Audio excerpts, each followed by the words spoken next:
Mr. Victory. And the butcher and the yari. SAviL. You. Mawambi, Murambi, Ndobara Yaningumba. Mr. Victory. And this simsalaji. I want Musandi Telela. On Tashika Kutan, Zinda Famba Mamaira. And this Muforena. I want Musandi Telela. On Tashika Kutan, Zinda Famba Mamaira. Songe sudando tunya nemango mandi chivarapa vanogula ndakaguguliwa kare uchiona ndamutura usazodhibha simba riri pamsuva famba mamaira resa muchaiwainira ongoma dziri kudino kasenge ndateyariva ndikati fili ndikati chili ndikati himi ndikati filililililili Mr. Victory andisimsalaji aiwa musanditelela ontasvika kutanzi ndafamba mamaira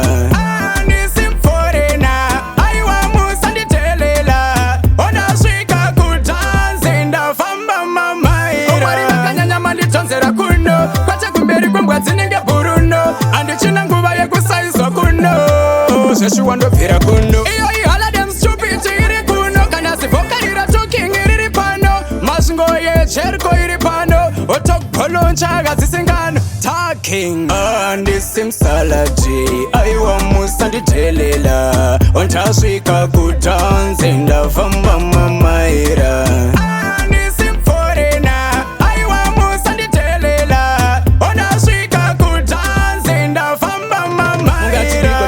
songe sudando tunya nemangoma ndichivarapa vanogula ndakaguguliwa kare uchiona ndamutura usazodhibha simba riri pamsuva famba mamaira resa muchaiwainira ongoma dziri kudino kasenge ndateyariva ndikati fili ndikati chili ndikati himi ndikati filililililili Mr. Victory andisimsalaji aiwa musanditelela ontasvika kutanzi ndafamba mamaira